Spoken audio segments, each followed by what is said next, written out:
Hello, hello, hello, and welcome to our second episode of Nothing Zilch Nada, one of the many, many, many podcasts where you have two very young, slightly attractive to not very attractive people talking about whatever they want.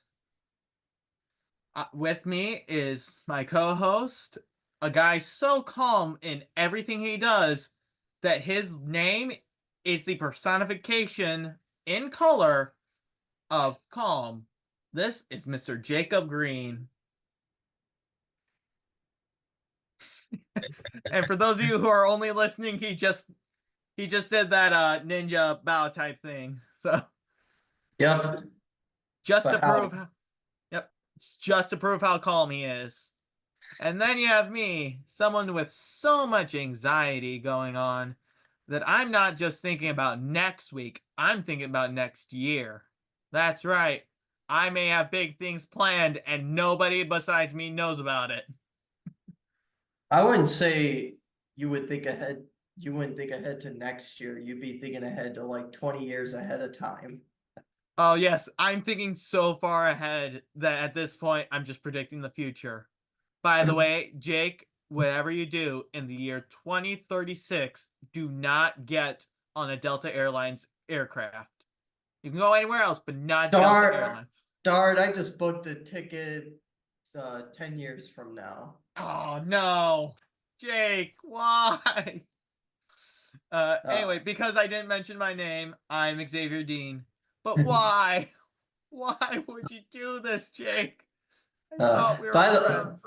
by the way, that opening line immediately reminded me of the first episode of Sword Art Online Abridged, where it was just like, oh, now I've revealed your true forms. Barely attractive 20-year-olds. I It's didn't pretty even think good. about that. I didn't Pretty even it's think. Yeah, it's pretty good. Breaks down the stereotypes. Yes, yes, we are breaking down the stereotypes.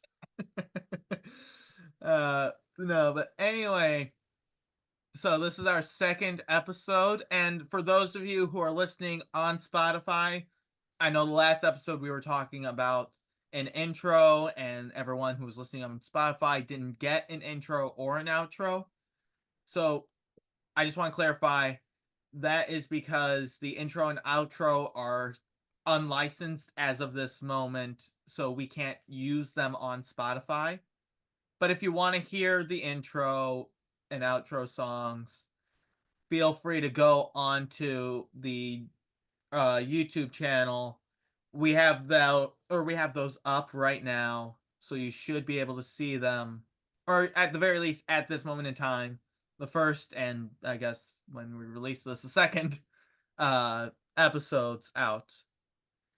Yeah, I plan on trying to get that situated. I just haven't found the time to really sit down with it as of right now. But Mhm. in the future, I'll try and get it situated. But there's all those like licensing agreements, some of which like Mhm.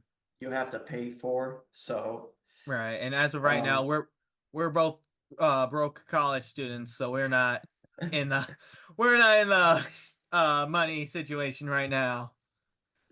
But so just to let everyone know on Spotify, we are trying to find a way to get everything licensed so that you hear it. As of right now, it's just going to be on YouTube, but once we do get everything licensed, I do plan on re-releasing how or whichever episodes don't have the intro with the intro in it. I'm still probably going to keep the ones without the intro as well, but as of right now, I we're gonna have the ones without the intro on Spotify and with the outro on YouTube. So I think that was everything I wanted to bring up before this, other than how have you been, Jake? I've been doing fine. I actually, maybe just to start this off a little bit, did you just so happen to check the comments on our last episode, at least on Uh, YouTube? oh, I saw some on Tuesday, but I didn't see anything recently. Why? What was in the comments? It was nothing like in particular, but two of the people that commented, which I think those are the only two comments that we have right now. But they're people that I am familiar with, and they said some very relatable stuff, mostly pertaining to me. One of them, what? Oh, Oh did you yeah, find it? I saw it. So those were what Yeah, I saw. I think it was Tuesday when I was looking. It's on Monday or Tuesday when I was looking. But yeah, I saw those. Both of them made me laugh. So, do you want to address the comments with? yeah. As I said in the last episode, the Dr. Green persona lives on. You know, Mhm. Yep. and most of the people that know him were in my undergrad studies. And then as for the other comment pertaining to your mom jokes, what's what's in Sax Quartet stays in Sax Quartet. That's all I'll say. All right. So I will also say I can't guarantee any your mama jokes immediately. I have so much respect for Jake's mom, and I'm too scared of my mom to say any of those. I mean that as a joke, and I'm not just saying that because she listens to these. But Yeah. no, you know, there's too much respect to our moms right now where I don't Mhm. think we're gonna have too many your mom jokes for the time being. Yeah. And I shared the first episode of our podcast with my whole family. So Mhm. Right. No, my parents knew that we recorded last Saturday, and it took my mom up to today, which is Friday, to start listening to the podcast. So, yeah. All right. So, with that, do we want to move on to our first topic? yeah, sure. All right. So, as a little bit of a preface, because we didn't get uh any topics brought up, I was trying to think of different ways to start this, and my family just got this game that has these things that I feel like would be perfect conversations between me and Jake. And the first one was a perfect example, and I was told I failed at this or at answering this question. But so the question is, Jake, if you found a perfect T-Rex skull in your backyard, how much would you sell it for on eBay? Oh, hmm. And A I feel like, perfect a, oh, a oh, perfect T-Rex skull. yes, so you found that T-Rex skull and it happened to it is perfectly intact. It is, you know what a T-Rex skull looks like. Yeah, It but is do do you know off the top of your head like the weight of the skull is and the height and uh width and everything? Because I I I I I can look it up. I can't tell you for certain. I know it's like a bigger size. I feel like it's something that someone could stand in, but Yeah, definitely. But I am curious because I feel like when you're talking about um something like that, where there's a certain size and weight to it, it can affect the price. It's kind of like how you have to weigh silver and gold oh, right. and figure out like its current value and whatnot. Oh, so you're thinking of this like a full blown American Pickers type or style situation where you're like, all right, we got to get all the parameters. Is it real bone or did someone just plant like a plastic Yeah, bone in my backyard? yeah. Speaking of American Pickers, I have not watched that show in I like. think I think they discontinued it a couple of years ago. Yeah, I know there was some stuff going on with that. Mhm. Um, let's see. Yeah, I haven't been able to find anything specific Right. about the size and weight of the skull. Well, you gotta Um, remember, you're selling this on eBay, so you get to choose the price. It doesn't matter the uh the parameters of the skull.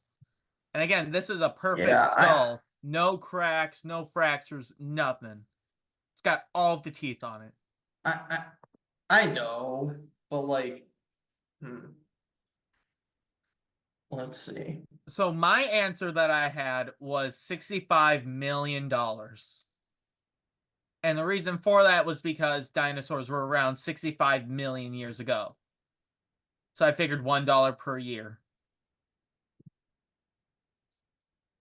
$1 in today's value. Yes, because of inflation. The skull was originally $1, but because of the inflation throughout the entire or throughout all of the years that the skull's been buried, it has risen to the 65 million. You know, maybe I would say 65 million, but maybe in my case, um, 65 million plus shipping and handling. Oh, you're counting that. I'm just gonna say Hey, that's gonna be one. That's hey, gonna be one.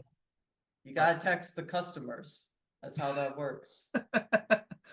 Yeah, text the customers and then you gotta deal with, are we gonna, like, are you seriously gonna deliver it or are you gonna try to meet up with the skull? Depending on who gets it. Like, I'm sure there's gonna be that one redneck guy who's gonna try to get it and be like, you know what? I want to strap it to the top of my truck. Yeah, I think we know a certain worker of ours that would do that. No, I don't think he would do that. No, I'm see, he works I in don't public know. works. I am fairly certain he's gonna find some other way to grab it. He's gonna take one of the end loaders and carry it. You know what it's gonna be? It's gonna be like that one scene in the first Thor movie when everyone is trying to get his hammer and they can't do it because they're not worthy. And one of those people was Stanley. Yes. Yeah. Our coworker's gonna be Stanley in his truck. Gonna try pulling it, and then the truck bed So, just flies off. no, it's Stanley's corpse. He's Oh, risen from the that's dead. It's dude. October. I know it's October, but you know I'm a Marvel fan. You know I'm a Marvel fan. That hits too close to home. No. So am I. And I think Stan Lee is a great guy, you Oh, he know. is. I would say Stanley is easily one of the most influential people in the world. At the very least for me. At the very least for me. I grew Yeah. up I grew up with the ideals of Spider-Man and the duality of the Hulk. And I'm only saying it like that because there's a lot of people who only know Spider-Man and the Hulk. I mean, personally, I got X-Men all the way, but you know, yeah. No, but anyway, so when we were playing this game, I said $65 million because it was my card. I got to choose the answer, and everyone had a much better answer than I did. What were their answers? Keep it, use it as a bed. Wait, why would you use as a bed? Like, Because, well, think about it. How cool would it be if you're going home? and you open your bedroom, and your bed is inside a dinosaur skull. You know, the mouth's open, you've got your bed, so you're climbing into the skull. I mean, that sounds cool, but that sounds kind of like impractical. Well, a lot of cool things are impractical, Jake. Yeah. That's why you get those But sports cars. A lot of those. I guess the DeLorean has to be included in that category then. No, no, no. You see, because the DeLorean time travels. You may have to drive it 88 miles per hour with a flux capacitor and enough plutonium to create a small atomic explosion, but it time travels. That's not impractical. No. But no, but like I said, they were mentioning that, and I'm sitting here like, this is so up my alley, and I went too nerdy on this. Yeah, well, I mean, money is just on our minds right now. I mean, like you said, we're broke college students. We need Yes, all the money that we could get. yes, yeah. See, we say that, and yet this is a non-profit podcast that we're doing. Yeah, Yeah. that's true. See, this is where we Uh, start Patreon. yeah, Oh, join our non-existent Patreon. yes. Non-existent as of yet. Yeah, I'm sure yeah, eventually we're maybe gonna get desperate enough. We're gonna be like, hey, we need money. And the thing is, it's not even gonna be like because we're doing all of this pretty much for free. I mean, I have my jobs, and eventually, are you currently working while you're at school, Jake? I am still like job searching. You're still job It, searching. yeah, it is tough to find a job that, is available and works for my schedule. All right. I mean, that's fair. That's fair. Well, that's why we made these podcasts flexible. Because right now it's Friday night at about 9 o'clock at night. So this is going to be a late night shoot. We're probably not going to finish this until closer to 11 at night. It's the Tonight Show. It's a tonight. Ah, how's the intro go for that? Ladies and Oh, gentlemen, it's the Tonight Show with your host, Jacob Green, and special guest, Mr. Xavier Dean. Right? Something like that? and other special guest, Jack Black. Jack Black's in this episode? Where? Yeah, yeah, you know what it could be? Our show could be the Muppets. It's time to start. It's the Muppet Show with your host, Hugh Jackman. Yay! Woo! Oh man, it would have been so much. So the problem is, who's gonna be the two old Muppets up top? I mean, we have that one coworker that's a mix of the two, but Yeah, yeah. It hmm. could be our dads. Now, you know what? I can see it. Sorry, Dad. I can see it. I'm sorry too. In my defense, I disc golf with my dad. He insults me Uh, every time we play.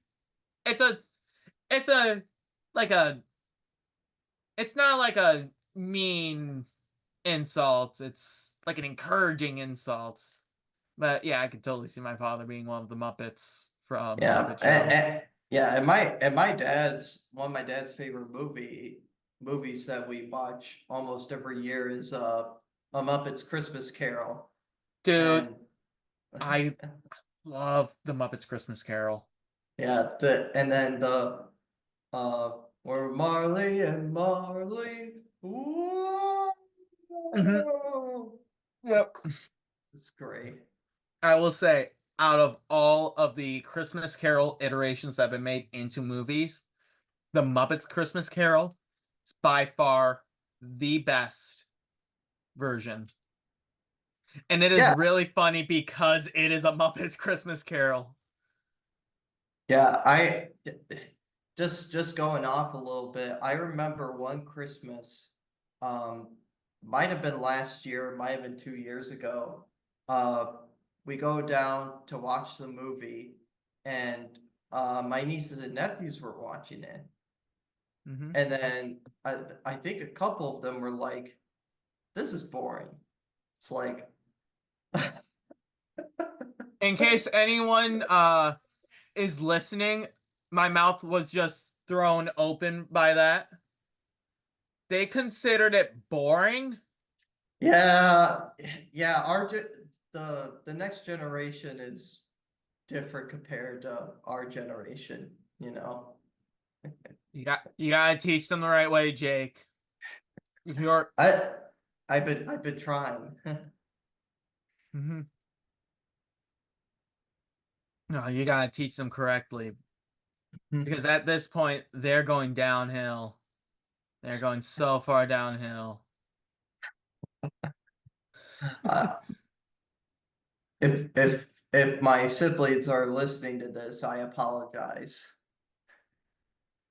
uh, I will too because I know from all the stories that your Uncle Jake has told me, I know all of you are wonderful people. Trust me, your uncle tells me a lot more about you guys than I talk about superheroes. And every other conversation I have with Jake involves superheroes. So that's something. Not every conversation. Most of them end up going to superheroes. Like I am I shocked we didn't really mention superheroes at all in the last episode. I don't know. I guess we're mentioning Stan Lee, so Well, he well, we mentioned counts. Stan Lee. I mentioned that I follow the ideals of Hulk and Spider-Man, and I showed an X-Men tattoo. So, so I think we pretty much covered the whole superheroes part.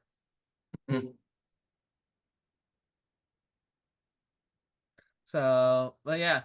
But going back to the topic, so from the sounds of it, Jake, you and I both failed.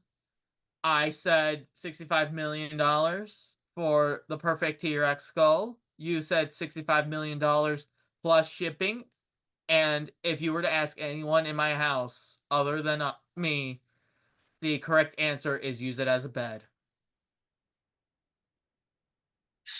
See, I still find it as impractical. Like, Well, again, so many things are impractical at this point. I mean, if you think about yeah, practicality, you just need the basic necessity to live. You can sleep on a mat on the floor. That's practical. A bed, impractical. You know what I mean? that's not entirely what I mean, though. Oh, I know that's not what you mean. Yeah, I know that's not what you mean. plus, what happens if the bones wear down? You know, Oh, dude, that's not gonna be a problem for another however many years. I mean, those bones are already hardened as rock. Unless you sleep in a basement like I do, where there's a lot of moisture, I don't think you're gonna be worrying about that. I think your bigger worry is if you take someone home with you and while you're sleeping with them, the head just clamps down onto you good night. permanently. You'll be the first and last person to have ever been eaten by a dinosaur and actually die. I wonder if anyone actually did get eaten by the dinosaurs when they were around. You know, No. I know we portrayed that in all types of different media, but like, No, dinosaurs predated the first humans. So all the dinosaurs died out I think a good couple thousand, maybe a couple million years before the first humans arrived. or just there weren't any humans around when the dinosaurs were around in their own area. That could be the case. That could be the case, but we also I haven't mean, found evidence of older humans. yeah, yeah, because they were all in the flood.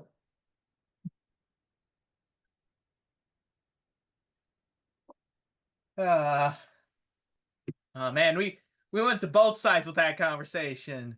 We went biblical, we went scientific. Yeah, just another thing, because there's the possibility that dinosaurs went extinct because of a meteorite, you Mm-hmm. know. Yeah. What if there were humans that got destroyed in that meteorite too? Honestly, I can see that. Honestly, I feel like that's probably a bigger possibility because I feel like the early humans' bones wouldn't have been as hard as dinosaur bones.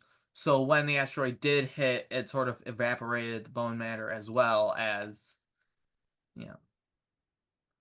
Yeah, But well, oh, I what's think that? human bones are still like the same density. I don't think doesn't really matter the time period that much though. I mean, Well, again, you gotta think this is 65 million years ago. There could have I been mean, a lot I, of I significant changes. yeah, that's true. I mean, but usually they have to do more with like, you know, the outward conditions, you know, like muscle density as an example, or even just like, I you mean, know, the yeah. way or even like the way your skin handles things. Mm, Because, you know, no matter what, no matter what, you disintegrate to a million pieces. Generally speaking, we all carry the same skeleton. right. Well, yeah. Unless you're Hugh Jackman, then you've got adamantium in your skeleton.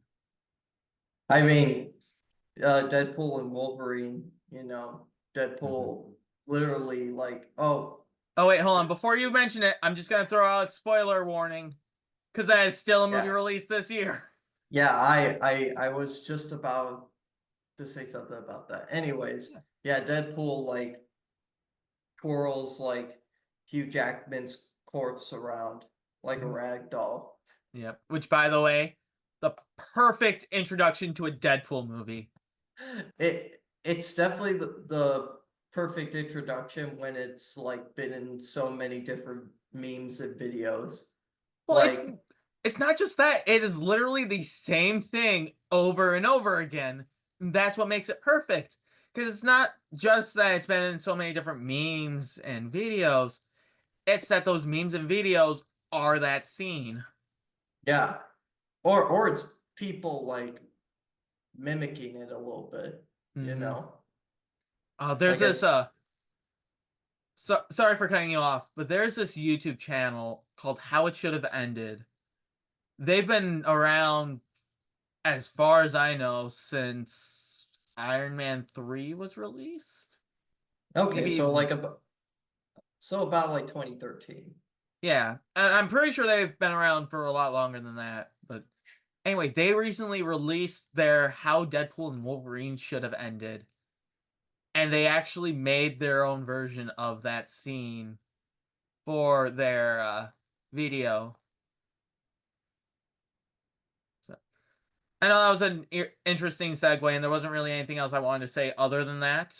But again, that's how this stuff works. This is a conversation. Yeah. Yeah. I will say Deadpool and Wolverine was probably one of the best superhero movies to have come out in a long time.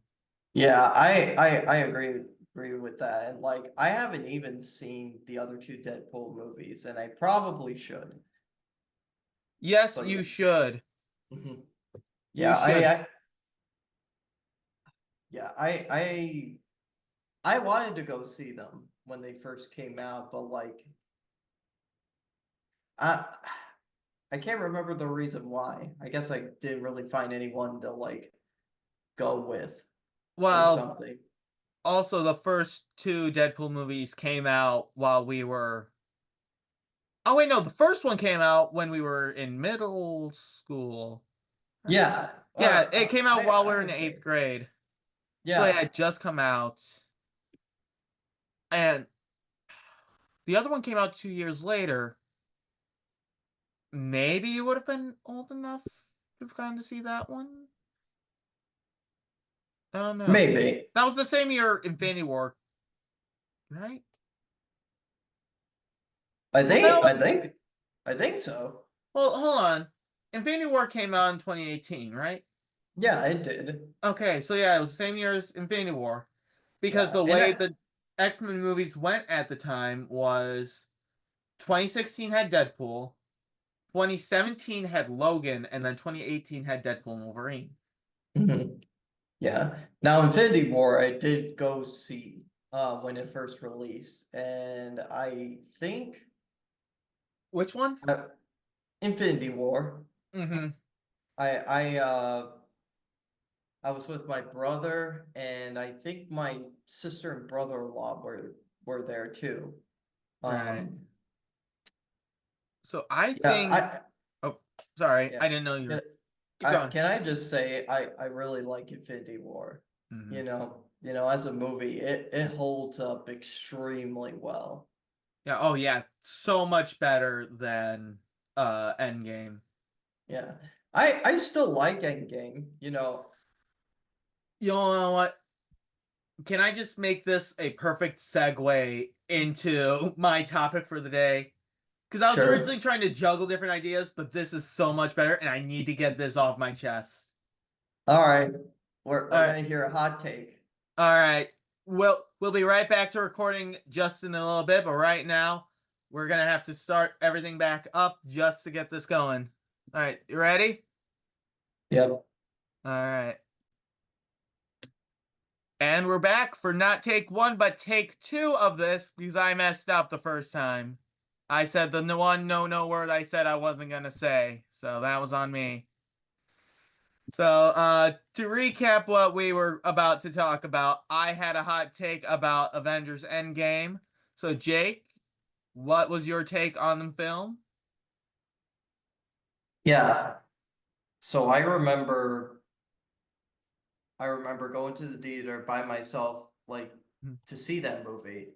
And the year before that, I saw Infinity War with my brother, my sister, and my brother-in-law. And I really enjoyed that movie. To this day, it's still one of my favorite movies, and definitely like one of my top five Marvel movies out there.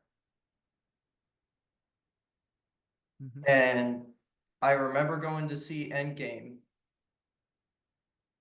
and all the hype that was surrounding it beforehand with all the trailers and the media just talking about it. Like this this was the time to be a Marvel fan. And like I watched all the other movies beforehand. Like I didn't see every single one, but like I Right. saw Avengers, I saw Age of Ultron, I've seen the Mhm. Iron Man and Captain Americas and the Thors and Well, I mean, especially whatnot. with around that time, we had uh the start of the Spider multiverse with Spider-Man Into the Spider-Verse because that came out Yeah. like what 4, 5, 20, 6. 2018 Yeah, it well, was that came out December of 2018, so that was only maybe half a year. yeah. But by the way, that is one of my favorite movies of all time, though. Hmm. Yeah, that Um, movie was a great movie. yeah. Anyways, yeah, I remember Endgame and like the opening just hitting me so hard. And then the ending scene, especially like that whole ending scene where Thanos' army is just facing off and the Avengers feel like they're outnumbered, and then everyone that they have ever allied with comes Hmm. back, and then you get all these callbacks and references during the fight, and then you got everyone just coming out to facing each other. If you were Hmm. to paint this scene, like make a splash paint of it, it'd be a spectacle. It should be at a museum by that point, you Yes, and know? yes, and the score by Alan Silvestri in that shot. It is the icing on the cake the cherry on top of the sundae, the bow on the Christmas present. It is all of those things. Which, Yeah. by the way, if it weren't for the fact that I messed up that first take, we probably went to a good 5 minute rabbit hole on everything Alan Silvestri did. So, Yeah. but he did a lot of Yeah. things. Yeah, he did a lot of great stuff. Composed Forrest Gump. He did Mhm. Lilo and Stitch. He did the Back to the Future movies. He did Castaway, which I didn't mention, but I saw as I was scrolling. He did Oh yeah, Castaway. that the, Oh, the the you're talking about the TV show, right? no, no. Oh, Cast. Are you talking about Lost, the TV show? no. No, I'm talking about the movie Castaway with Tom Hanks and the volleyball named Wilson. Oh, Wilson! Wilson! okay. I I'm haven't seen not. Castaway, but I do know the iconic volleyball. He also did the score for the Stuart Little movies. I think, I saw Predator 2 for part of his scores. I don't know if the first Predator was part of it. And he also did the score for the Polar Express. Yeah. So really great film composer. Mhm. You know, Honestly, not. no, you first. I'm not sure if he. I'm not sure if he would be on the same level as like Hans Zimmer or Howard Shore or John Williams, because they're also great composers. But Alan Silvestri knows his stuff. See, you just said that, and what I was going to say was, if you were to make a Mount Rushmore of movie composers, like specifically movie composers, it would be Alan Silvestri, or at least for me, Alan Silvestri, John Williams, Hans Zimmer, and Danny Elfman. Oh yeah, Danny Elfman too. Yeah. Yeah, do you know that the only reason that Danny Elfman started composing film scores was because Tim Burton liked his music in the band he was in, and he was asked to compose the music for Pee-wee's Big Adventure. I did not know about that, but I know one thing. A lot of the films that Tim Burton does, it's Mhm. usually Danny Elfman composing the music. Yes. It's like how a lot of the films that Steven Spielberg and George Lucas make have John Williams composing. Mhm. So, Yeah, yeah. Anyways, but how did we how did we still get into a rabbit hole for Alan Silvestri? Like, I didn't mean for this to happen, and yet somehow it's still happening. uh, I promise this is not scripted. None of this is scripted. yeah. Uh, Anyways, but that whole ending scene, and mm, especially like after the whole fight scene, and Tony Stark like facing off with Thanos, like that the whole ending is like beautiful, really beautiful. The middle stuff though is where I have some contention and why I think Infinity War is the better movie. mm, And one of those reasons why, even though it may not be that significant of a point, I think the jokes were handled better in Infinity War compared to Endgame. right. Well, And a lot of it is because Endgame is supposed to be a like sort of a apocalyptic or post-apocalyptic future. Again, everyone lost at least someone, and because of this, everyone's going through grief and tragedy. yeah, and I can understand the reason why, Mm-hmm. but you kind of almost expect Marvel to like balance the scales more a little bit. All right. Because let's face it, like Marvel isn't exactly, at least in the movie sense, they could try to be as dark as they want, but there's always going to be some attempt at humor somewhere. Yes. Yeah. Even the darkest of the dark for Marvel superhero movies. had some Yeah. humor. Yeah. In Logan, Wolverine still made fun of the X-Men comics. Uh, Yeah. in the Yeah. Blade movies, Blade still mentioned that there's some people, because I can't say that word, uh, but there are some people who are still trying to skate uphill or ice skate uphill. Uh, Trying to think of another dark Marvel movie. There isn't really any other dark Marvel movies. I mean, I Yeah, think.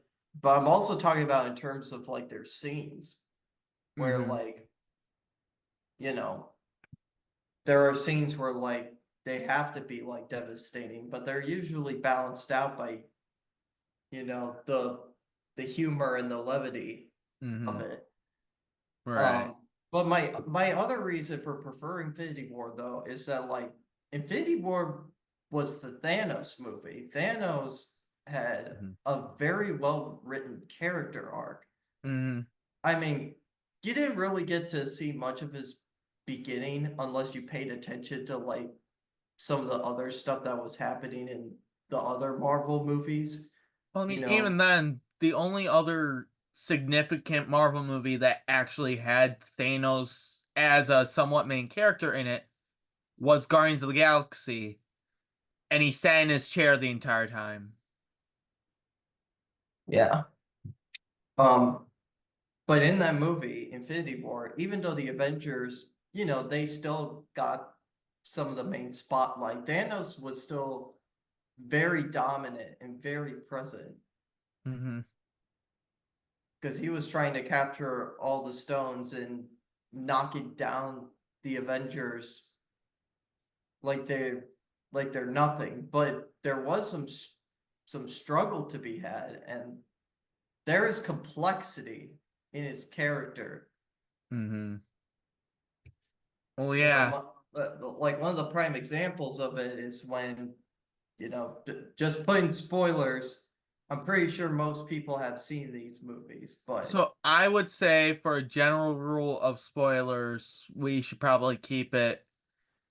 If it's been out for a year, I feel Mhm. like it should be good to talk about. Okay, that's So, fair. so give us like 2 weeks, and then we'll start talking about Five Nights at Freddy's,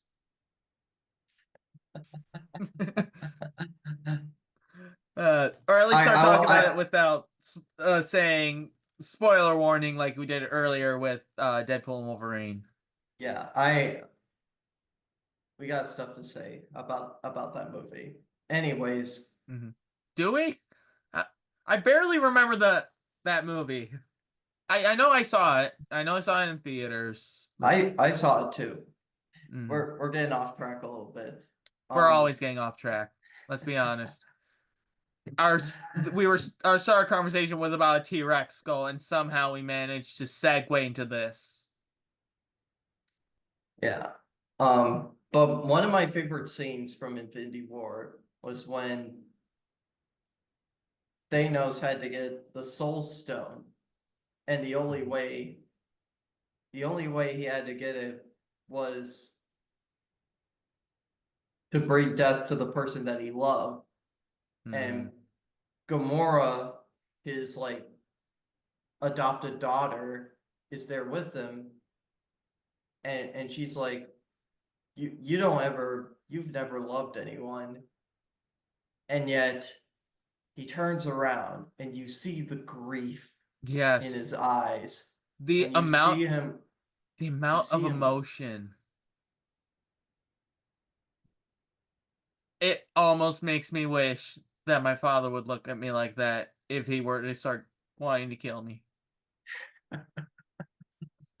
Again, yeah, this is all a joke. This is all a yeah, joke. yeah. Eh, Anyways, yeah, but that scene was so powerful, and then Mhm. it hits back later when he's fighting like Tony and Peter Parker and Peter Quill and all those guys, and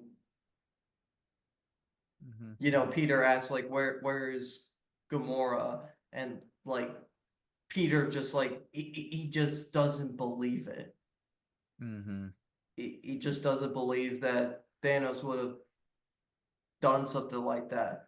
Right. Which, by the way, I just want to point out for anyone who's gonna say that Peter is like an idiot or just because he hit Thanos, you would do the same thing if the love of your life, the only person who you felt had the best connection with you, you just found out was murdered by her father or their parents. You would do the exact same thing. Don't even lie about it. Yeah, but that's my reasons for like uh for really enjoying Infinity War as a movie. And Hmm. I'm not saying that Endgame doesn't have those elements, Right. but they hit more towards the end. I will say that. Hmm. Um, Yes. but I guess my other reason, and we've kind of touched on this, my other reason for not liking Endgame so much as I do want to like it because I'm a big fan of it, Hmm. it's the time travel. Like some of my favorite pieces of media of all time have some, or even primarily have time travel in it. Right. I mean, you've got the Terminator movies, you've got Back to the Future, you've got Groundhog Day to an extent, because Yeah. time loops, it's considered Mhm. time travel. Yeah. But Hot Tub Ben Time 10, Machine. yeah, the show that I used to watch, Ben 10, I was a big fan of the show back in the day, and Hmm. they got into time travel, especially in the last series, Omniverse. They explored a lot about time travel and continuity and whatnot. Ninjago is another one where they delve into like the time travel aspect. Hmm. And albeit they kind of have some of the same problems that Marvel has with their time travel shenanigans. Yeah. I mean, Loki was pretty good. Loki was good. Yeah. Yeah. Um, but yeah, those are my takes on Endgame. I think it's a fine movie. I don't mind rewatching it again, but I don't think it's at the same level as Infinity War. Like Infinity Mhm. War, I think is a very rewatchable movie, Right. even if it's very devastating. Hmm. But it's also very entertaining as well. All right. So before I get into my hot take, which from what I just heard from you isn't really much of a hot take now because you and I tend to have some similar ideas. I've got a lot more to say about it, but before we go to that, just gonna point out I feel like that is the main reason why Marvel does better with live action movies than DC does.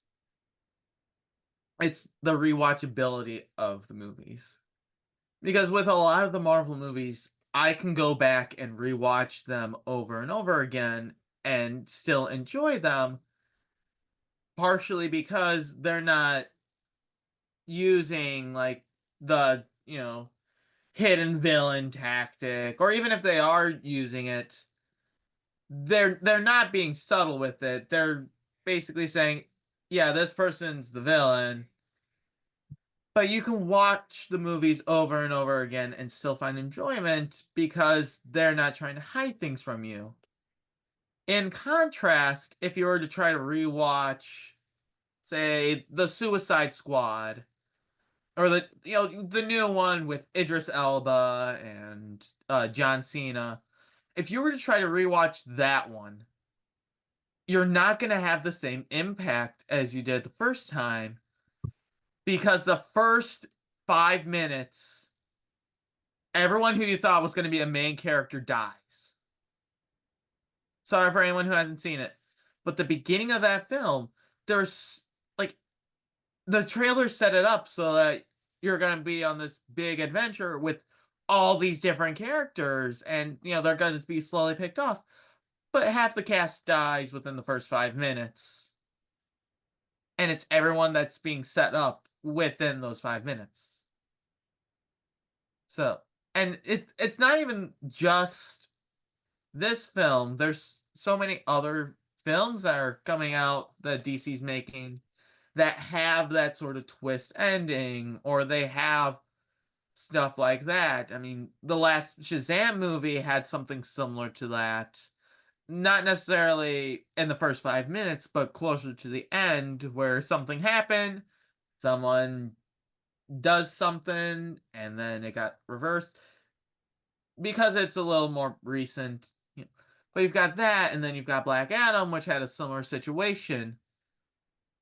It makes those movies less rewatchable because a lot of the elements that they're focusing on are more surprise elements. Whereas again, the Marvel movies have that rewatchability because you already know what's going to happen, but they're still adding on to what you know. Like for the new Captain America movie that's coming out, the trailers have already shown the Red Hulk in them. So we know that the Red Hulk is coming. But because of how the movie's going to be, it's still going to be a really good reveal when that happens. And it's going to be something that could easily be rewatched over and over and over again. If that makes any sense. Yeah. All right. Also, just to say one thing, Mhm. John Cena was in a Suicide Squad movie. Yeah. Yes, he was. He was a peacemaker. Oh shoot. You didn't see that one? Oh, Compared to Xavier, I have not seen much of like the live action DC movies. It's not that I don't want to see them.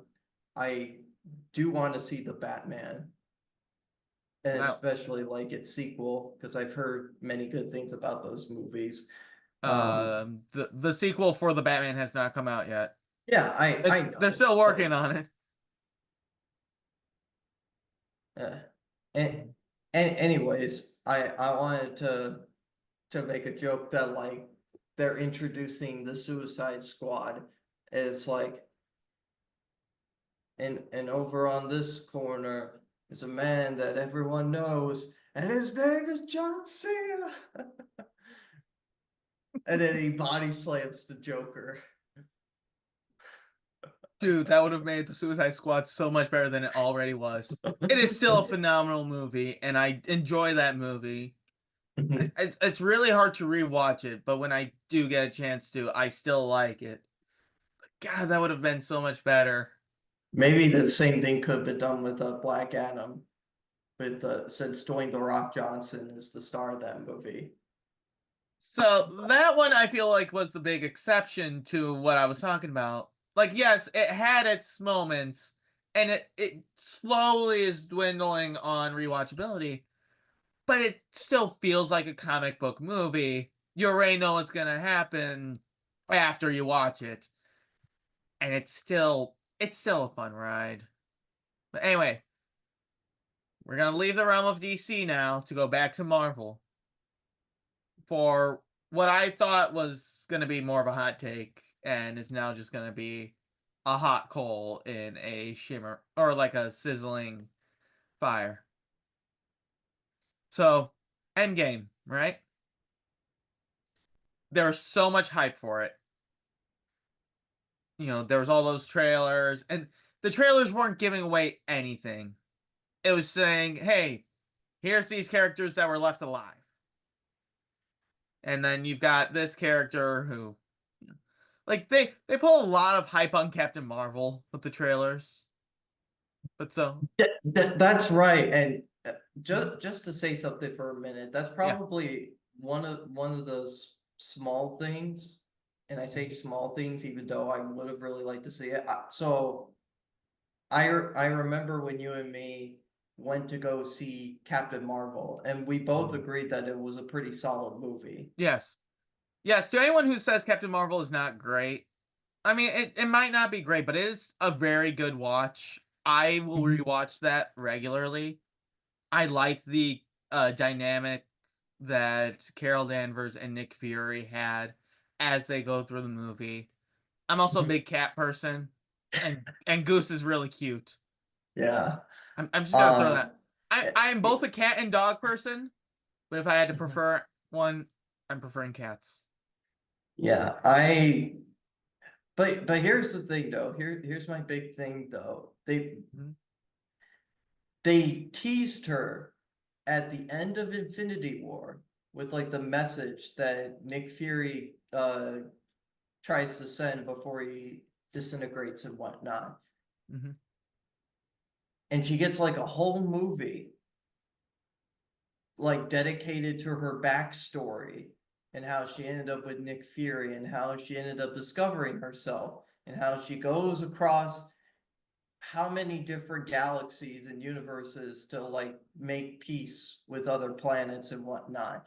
mhm, And then she comes back at the end of the movie um to help out the Avengers mhm. because she heard the signal from Nick Fury. And she gets some prominence in like the opening of Endgame, Yeah, in the opening, but she's the reason why Tony and Nebula are saved, and she does help with the confrontation between the Avengers and Thanos at the yeah, but beginning. by the time she shows up, you forgot that she was in the movie in the first Yes, place. yes. Yeah. That was something that bugged me. Just I had two different ideas for that. First thing, if you're gonna introduce Captain Marvel, give her a much more prominent role in the film than have her be, oh, she's here at the beginning to basically save Tony, and she's here at the end to help the Avengers fight. Don't do that, because then that Yeah. just undermines the character. The Yeah, other and idea, oh, hold on. yeah, here's the other thing to like anyone that's like, oh, they couldn't have possibly like put her into the movie.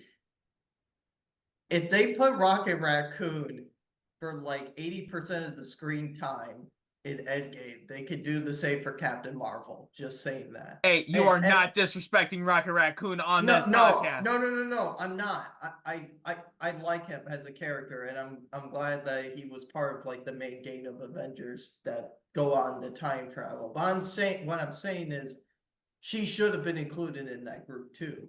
Yes. You I'm know? just gonna, you want to what? I'm gonna go with the petty route with this. If you were able to include War Machine, Rhodey in more of the Yeah. movie than Captain Marvel, and Captain Marvel's supposed to be one of your big players in the MCU, there's got to be an issue there.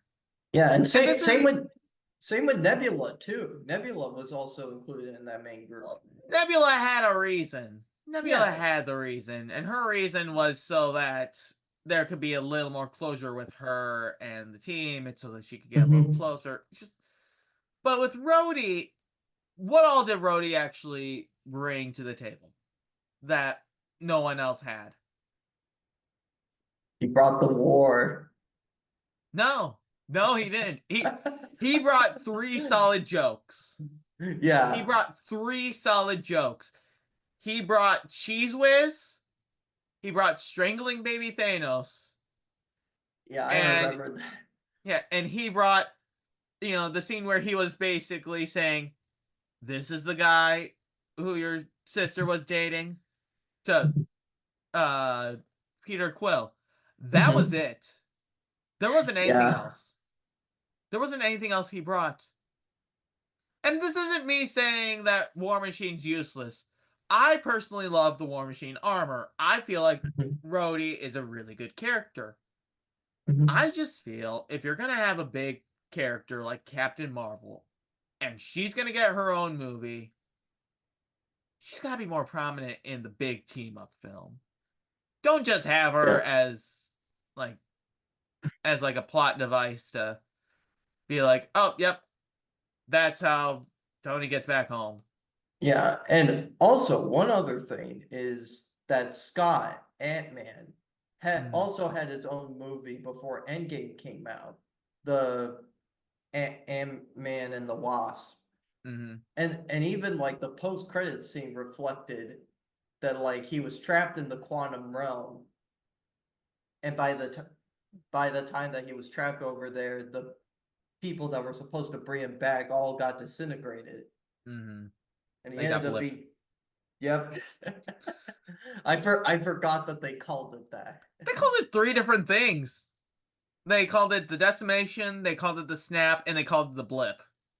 I just keep calling it the blip because it's so much funnier to say the blip than the decimation.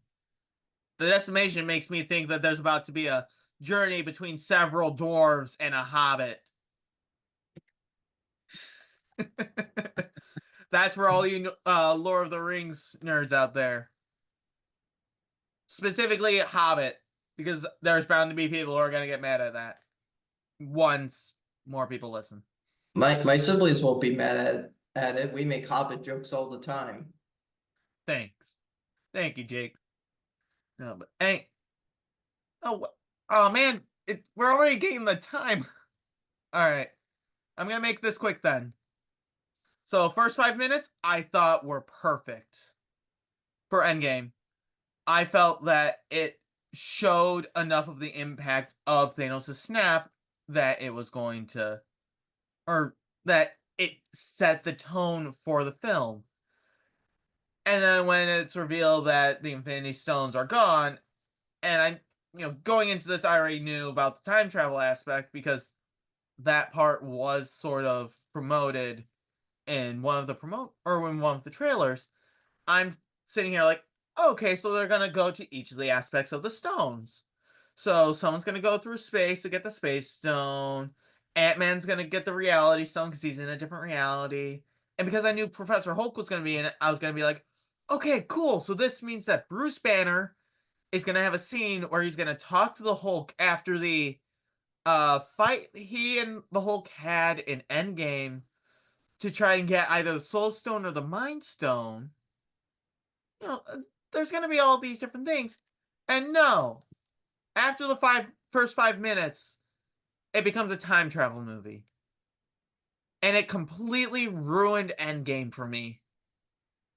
Because I'm seeing here like, this is a cop out. You're focusing less on a quality, you know, a quality film and focusing more on fan service. It's like, oh hey, guess what? You can get 3 of these stones during the Battle of New York. And it's like, you're just going back to Avengers, trying to get that energy. And it's like, oh, and you could get this stone, and then the other stone, technically, in Guardians of the Galaxy. And of all the movies you could have picked, you picked Thor: The Dark World for your final stone. I mean, that was technically the one place you could have easily grabbed it. But still. But anyway, but then, after all time travel thing, and then Hulk snaps, everything comes back, and all that was epic. And I'm sitting here like, okay, if we had just kept the start and we kept the end and changed the middle, this would have been such a great movie. And because, again, because I felt that the middle was more of a fan service type thing rather than, you know, a big finale, it drastically dropped Endgame. It was to a Yeah. point where up until a couple years ago, Endgame was one of my least favorite Avengers movies. It is still my least favorite Avengers movies in the sense of the four Avengers movies, which is really bad if I'm saying that it's better than Age of Ultron. Well, sort of. I like Age of Ultron. I thought Yeah, it was a pretty good movie. I kind of like it. All right. Um, It's bad if I say that The Incredible Hulk is better than Endgame. It's bad if I say Howard the Duck is better than Endgame. I haven't even seen Howard the Duck. That I no, but yeah, but yeah, I think Endgame is above average. in my tier because like I there are some things that hold it back. I Mm. wouldn't call it like a mid movie though. All right. And I wouldn't call it below average because it again, it pulls at your heartstrings in the opening and the ending, which Mhm. does give it some weight. But I still don't think it compares to like Infinity War. Yeah. I And was. and like you said, it's not like some of the other Marvel movies because I don't think it compares to like some of the other Marvel movies where they're like in the mid tier or just in the garbage tier. Mm, all right. I will still stick with the fact that it is still closer to the bottom of my favorite, or close to the bottom of the Marvel movies for me. Mhm. Like I said, that mill, just for the amount of time it dragged and the fact that it felt more like fan service than anything else. It's like it was supposed to be the end of the MCU, and it felt less like that. Which, I mean, I guess with Secret Wars coming up, The they end might the get redemption for that. MCU. Yeah. Yeah, well, the end the MCU. Let's see what happens in the next 10 years to come. Oh, you gotta remember what Deadpool said in Deadpool and Wolverine. Hugh Jackman's gonna stay Wolverine until he's 90. Hugh Jackman is in his, I think he's in his early 50s. So we've got another 35-ish years at least. Yeah. All right. So I will say, because of where we're at time wise, we should probably move on to our last subject. And Jake, you want to try and find a way to give us a good segue into your subject? Well, I will say that for both Infinity War and Endgame, despite their differing qualities, both of them still carry the theme of like devastation and Yes. life and death and whether certain people deserve it or not. And that's not just the case in like the media that we consume, of course, it's also the case in our real world. And I say this because one of the things that came up to my mind this week as I've been going through like social media and I'm trying to find this. There was someone on social media, someone that I follow Hmm.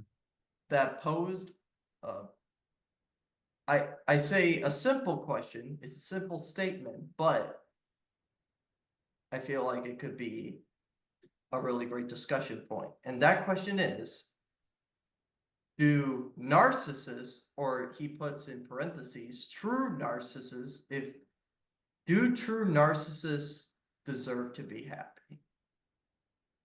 Okay. All right. Well, we will discuss that when we come back. Once I look up what narcissist means, because for some reason I can't think of the word off the top of my head. Well, I think we're going to do a little bit of research as we discuss it. I think it's one of those things. Yeah, it's gonna be one of those things where we're gonna have to. All right. Well, we will be back in a little bit. Go. All right, and we're back with our last topic, which is about narcissism. So, Jake, let us know what narcissism is before we continue. Yeah. So just to reiterate the question again, just so that way we have it on our minds, is do true narcissists deserve to be happy? Mm-hmm. So the definition, and this is from Merriam-Webster Dictionary, is an extremely self-centered person who has an exaggerated sense of self-importance. All right. All right. I mean, I can picture a couple people who I think would fit that definition entirely. Mhm. I won't say, because that's not Yeah, what this podcast is to do. we're not calling names here. No. No, we are not calling names But here. but we will definitely pull some life examples. There is another definition that I think goes more into exactly what it is. So narcissistic personality disorder, as it's called, is a mental health condition in which people have an unreasonably high sense of their own importance. They need and seeks too much attention and want people to admire them. People with this disorder may lack the ability to understand or care about the feelings of others. But behind this mask of extreme confidence, they are not sure of their self-worth and are easily upset by the slightest criticism. Okay. And just reading this now, I actually have a much more broader palette of people that I realize fit into this category. Mm-hmm. And you're not one of them. Whew. Okay, I was afraid for a second. uh, don't worry, Jake. As far as I know, you're not one of them either. But yeah, so should true narcissists be happy? Yeah, I want to hear your take of it first before I say anything about S- it. So I am one of those people who believes that everyone should have some sort of happiness in their life. I am a firm believer that everyone has a positive side to them. I call me whatever, but I feel like there's a lot of positivity in this world that still has to be brought out.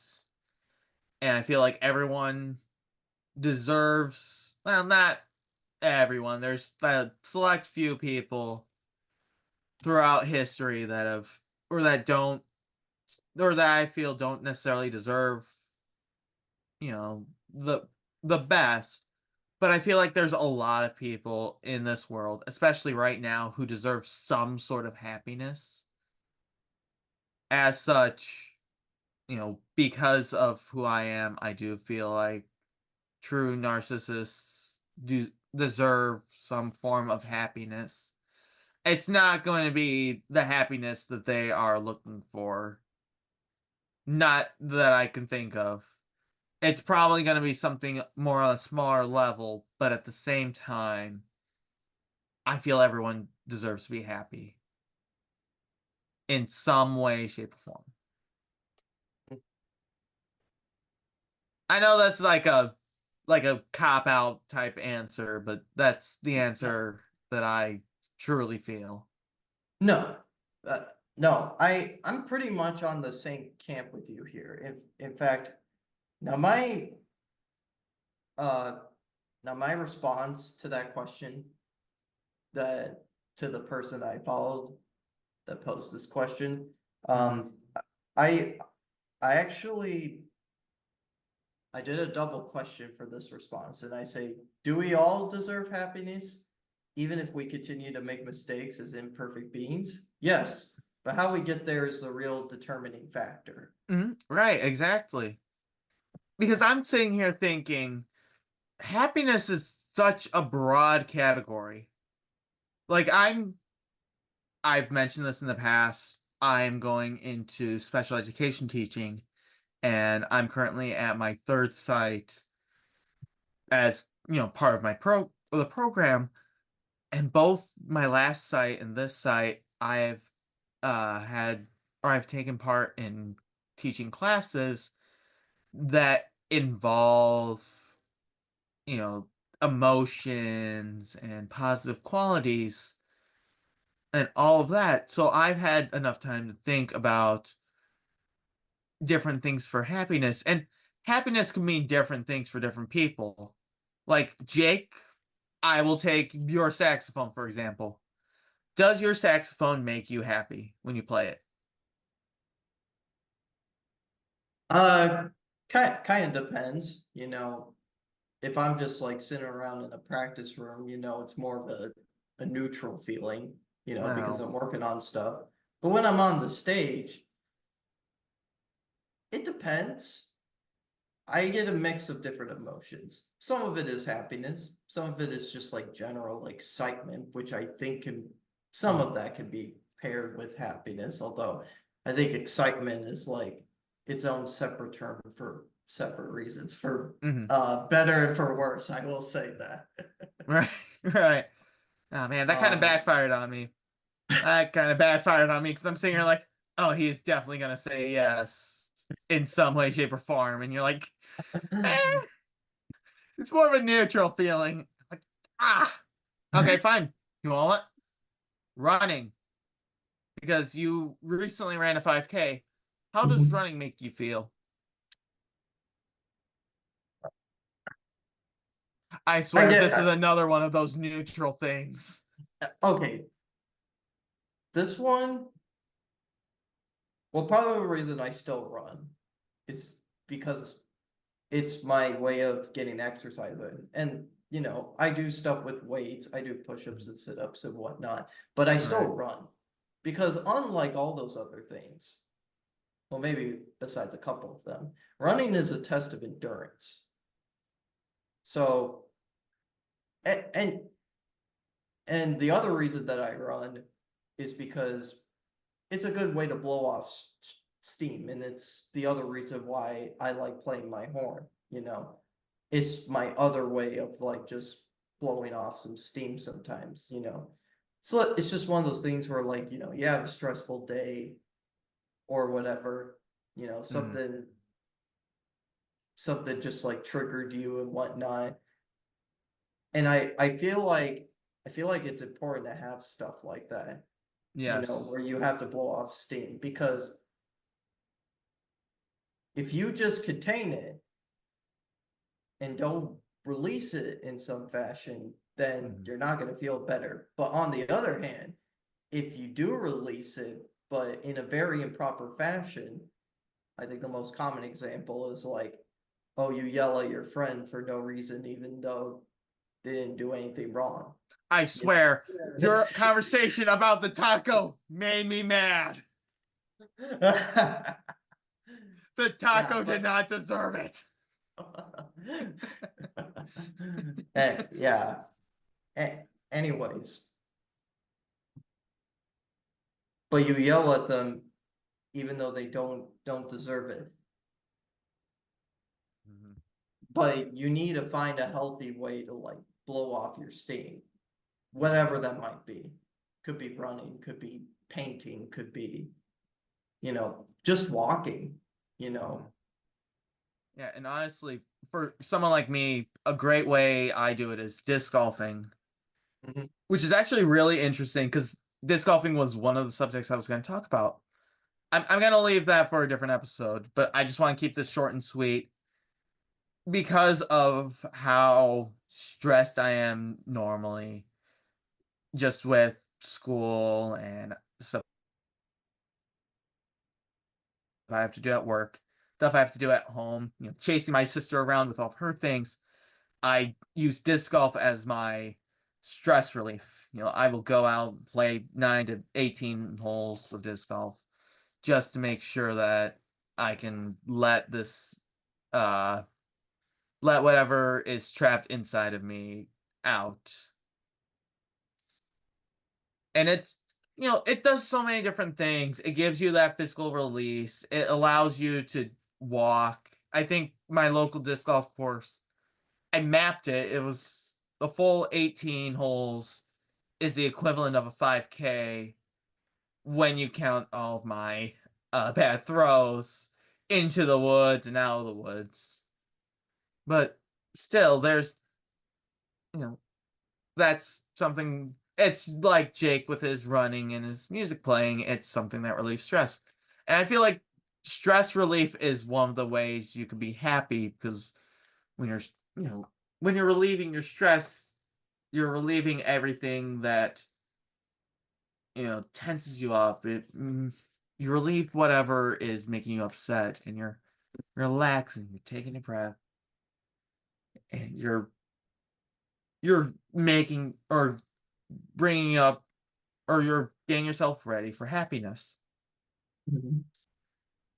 And then going back to what I was saying earlier about talking about happiness, everyone has their own form of happiness.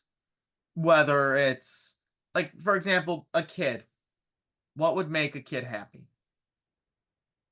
It probably a toy, a book, something along those lines.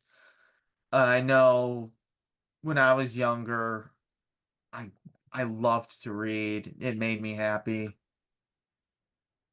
There were times where I read when I wasn't supposed to, but I would read all the time because it made me happy. And then as time will go on, stuff that makes you happy shifts and changes. For example, you know, I'm still happy when I read. I don't read as much as I used to. I'd like to read more often, but because, again, I live such a fast paced life between school, work, home life, I don't have as much time to do that.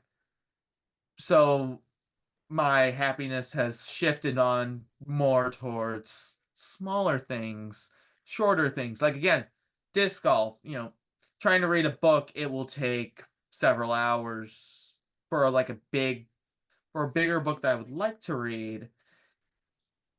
Yes, a freak. Pa pa pa pa. Sorry. Apparently the walls are thin enough where my brother can hear me. He has a bunch of these trigger words that if I say, I have to say other things to help regulate him. Hmm. But that's going to be something for another episode if I do talk about that in another episode. But like I said, there's so many different things that could make someone happy. And, the other big question would be, what would you consider true happiness to be? Because for some people, true happiness would be, you know, living a living a carefree life, completely rich, doing all the rich people stuff, like taking regular vacations, owning different vehicles for different things. But then there's other people whose happiness is a cottage in the woods, away from society, just to sit back and relax with themselves. So everyone's version of happiness is completely different than everyone else's. Which is part of the reason why I feel like everyone deserves happiness, because not everyone is happy by the same things.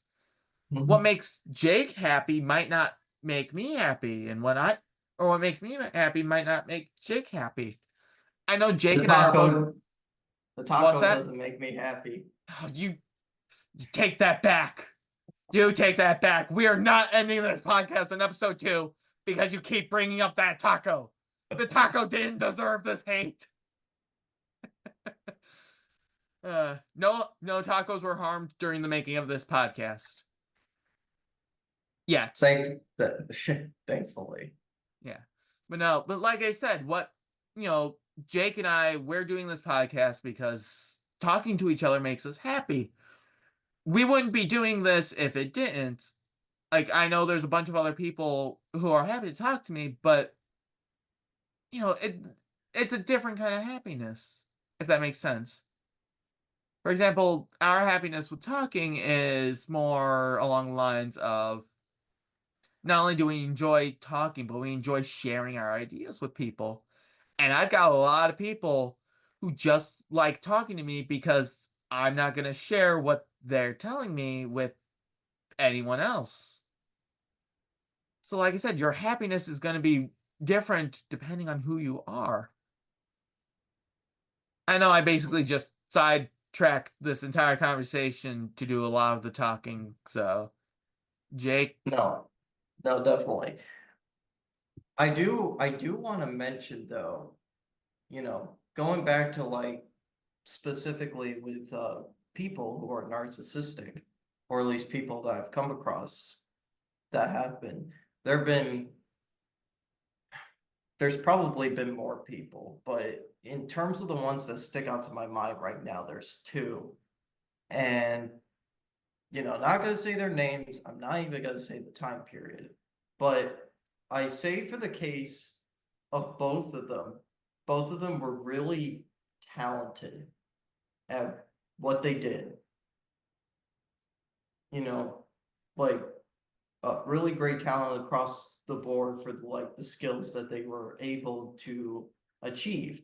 And in some cases, they were very nice people. And in one of the people's cases, who I'm really great friends with, uh, they're a really nice person once you get to know them. Um, but in both of their cases, they had like this very unhealthy amount of confidence. Now, I do want to pretest this with something, and this is something that I was taught once because I had the opposite problem where like I didn't have enough confidence in myself. And my professor told me this once, and that is when you're in an interview or you're auditioning for like a certain position, that's when you kind of have to bring the ego in. Mm-hmm. And when I say the ego, I don't mean like being boastful and being like absurdly annoying about like oh this is all the stuff that I've done. What Right. I mean is you're out there in that interview or audition or whatever, and you're trying to prove yourself. You're whether that's like showing your resume or you're just saying like, hey, I've done all these things. It's not showing off when you're trying to show that you can fulfill a certain position or a certain role for which you're applying for. Mm-hmm. And like in my case, it's something that comes in the music business, but I think this philosophy goes for like any type of role in society that you're trying to achieve. Mm-hmm. But again, I was on the opposite end where like back then I did not have that much confidence in myself. On their end, they had too much confidence in themselves, or at least that appeared to be the case at first. Mm-hmm. But they would go up and like snap at people because in some cases they felt like they knew better. And in some cases that is true. And then in other cases it was kind of let's dial that back up just a little bit, you know. Right. But then you get to know them and you realize that that confidence is just a mask for them. Mm-hmm. And deep down, they feel really insecure about themselves. Right. And I feel bad for those types of people. And I think part of that has to do with like the environment that you grow up in. Mm-hmm. I know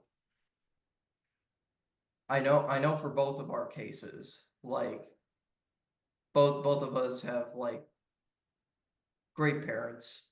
And then, also like general great relationship with our siblings and whatnot. And then, Right. I get along with my nieces and nephews, and we have a very general, healthy circle of friends Yes. to talk to and rely upon and whatnot. Mm-hmm. And Yeah. I'm I. not saying that narcissists don't have that Mm-hmm. available to them. In some cases, they do, Mm-hmm. but in But. other cases, it could come off the wrong way Mm-hmm. to other people. Right. And But that's I, the other big thing about asking a question like that, should narcissists be happy? You don't know what's going on in their lives. You don't know. And again, this could just be the special education teacher in me or you know, like the big brother in me talking, but you don't know what's going on in their lives. Yeah. I know so many people who aren't as fortunate as you and I are, where, like you mentioned, we both have, great parents and we have a great relationship with our siblings. I know so many people who don't have that. I know so many people who, don't, who would rather live away from their house because, both they view both their parents as toxic. I know people who will, who dislike their siblings because either they show that they didn't care about them or, there was a little bit of abuse. I know so many people like that. And again, you don't know what's going on in anyone's life. Like, if we didn't talk as much about our lives as we do right now, you'd probably say, "Oh, they're all put together, they're great." And you would be right in most cases. But again, I've got so much stress and so much thinking about the future just because of the amount of things I'm doing that I'm planning things weeks in advance, and it's all in an attempt to get to an end goal. I'm still trying to figure out what the end goal is. And again, I'm not saying I'm in a horrible situation. I'm in probably one of the best situations for me. Because again, I've got a great support system. I've got great friends who uh who I can talk to about these different things. I've got great teachers. I got great family who I could talk to these things about. But there's so many people who don't have these things. So the idea of asking if a certain group of people does or if they deserve to be happy, I mean, it's like saying if a certain group of people deserves to have, you know, a person to talk to. Because in some cases, that's all people need. In some cases, people just need a person to talk to. Yeah, and I always say to some people, and it's not just talking to them, if they need something, like, it could be just as simple as like, oh, I need to go to the grocery store.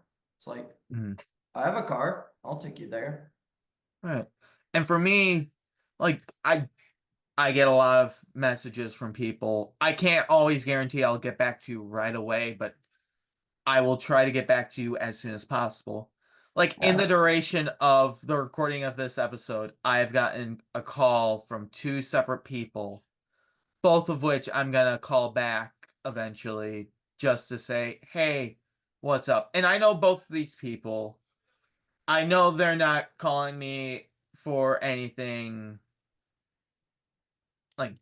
drastic, but I know what they're probably going to be asking me for is something somewhat important. So I'm going to make sure that I take the time to call them back and say, "Hey, what's up?" And I my other big thing is I hate texting. It's when it's something not important. Okay. And if I'm because of how busy I am, I will usually ask people to send me a text before you call me just to so that I know that, you know, things are going on. But if I have something to talk to someone about, I prefer to call. It, no, like I said, for me, because of how many people I know who need that person to talk to, I try to make sure I'm as available as possible for them. I may not be yeah, available right away, but I will get back to them as soon as possible. yeah. I feel the same way. Mhm. Like, and I know we probably have talked about this before, but I've also talked about this to other people I've had this conversation with. I am not a big fan of texting. In terms of Mhm. like having a short response, yes, yes, it's good for that. Or just trying to share information to people. You know, Or that's a sharing great. memes. Or sharing Yes, memes. yes, just share memes. That's how people message each other. Yes. No, but just coming from experience, don't ever do long form texts or try to avoid that. And I should know because I've done it and it's awful. Like it for a couple of reasons. One, the most obvious one is just you're looking at a screen. It's not good for your eyes. hmm Like your eyes are just gonna get fried from doing all the texting, even if the brightness on your screen is low. So that's part of the reason why I'm wearing my glasses right now. The prescription I have, or the lenses I got, they have that like blue tint, whatever, to help with the blue light from screens. So I'm hopping back and forth between wearing them and not wearing them to sort of help my eyes. I know it's gonna probably be better if I keep wearing them, but at the same time, I there are times where I'm sick of wearing them. But I completely agree with Jake. When it comes to text, you're looking at a screen.